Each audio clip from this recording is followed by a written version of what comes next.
TNI Marsikal Hadi Cahyanto Minggu petang tadi menyatakan 53 ABK kapal selam KRI Nanggala telah gugur dan bagian kapal selam telah ditemukan dengan kondisi terbelah menjadi 3 bagian. Kami akan bergabung dengan koresponden CNN Indonesia Iwan Hermawan di Banyuwangi, Jawa Timur yang terus memantau seperti apa perkembangan terbaru dari sana. Iwan, selamat malam. Tadi sudah kita lihat dengan berat hati Panglima menyampaikan bahwa seluruh awak kapal KRI Nanggala gugur setelah lokasi ditemukan.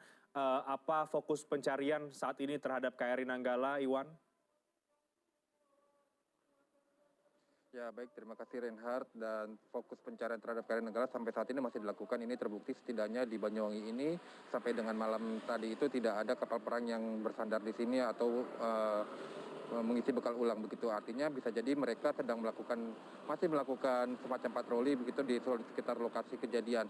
Patroli ini walaupun sebenarnya titik tenggelamnya KRI Nanggala sudah ditemukan, patroli tetap akan dilakukan karena mungkin saja ada serpihan-serpihan ataupun bukti-bukti lain yang terapung begitu yang itu bisa diambil, dan serpihan-serpihan ini memang diperlukan begitu ya untuk diangkut kemudian untuk dianalisa untuk menentukan nanti untuk proses investigasi selanjutnya begitu.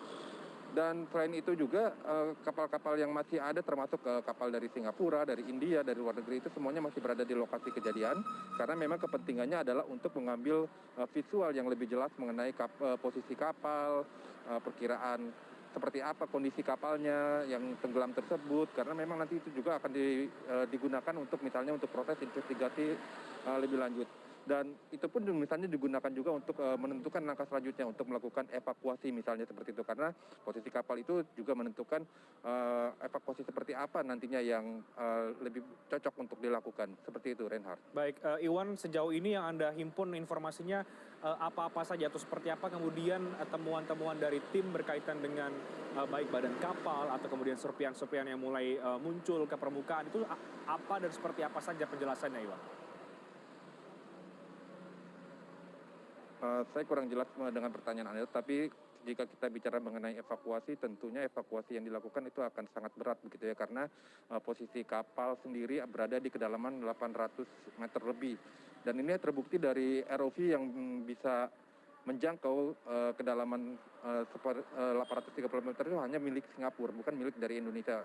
KRI Regal memiliki ROV yang bisa mencapai 800 meter, tapi tentu kita kan harus panjangnya harus dilebihkan begitu karena di bawah itu banyak arus juga yang bisa mengganggu operasional dari ROV. Jadi dibutuhkan ROV yang paling tidak setidaknya bisa mencapai kedalaman 1000 meter.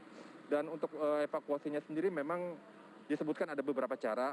Yang pertama tentunya ada dengan cara balon begitu, tapi dengan kedalaman mencapai 800 meter memasang balon, kemudian balon itu diisi udara, kemudian harapannya bisa mengangkat si kapal selam itu. Tapi dengan metode ini di kedalaman 800 meter tentu akan sangat sulit karena pertama pemasangannya sendiri sangat sulit, dan yang kedua akan ada arus bawah air yang akan mengganggu jalannya balon itu ketika misalnya sedang terangkat ke permukaan begitu ya. Jadi cara yang kedua adalah dengan cara memasang sling atau memasang tali baja ke badan-badan kapal yang akan diangkat begitu. Dan operasi semacam ini sebenarnya tidak dimiliki oleh angkatan laut negara maju sekalipun. Jadi hanya beberapa saja yang memiliki, yang setahu saya pun itu hanya ada satu negara, itu pun perusahaan swasta sebenarnya, bukan dari milik pemerintah, perusahaan swasta yang memang mengkhususkan diri untuk mengangkut barang-barang ataupun benda-benda besar dari bawah laut, yaitu yang ada di Austria seperti itu. Karena perusahaan ini memang telah mengangkat kapal selam milik Rusia yang pernah tenggelam pada beberapa waktu yang lalu. Dan memang operasi seperti ini memang sangat mahal. Ini terbukti banyak kapal selam yang tenggelam kemudian memang tidak diangkut ke permukaan karena memang biayanya sangat besar dan memakan waktu, sekaligus resikonya pun sangat tinggi, Reinhardt. Baik, jadi ada sejumlah skenario evakuasi tapi ada tantangan besar ya jika kemudian skenario untuk mengangkut badan kapal ini dilakukan. Terima kasih Iwan Hermawan untuk laporan Anda langsung dari Banyuwangi, Jawa Timur.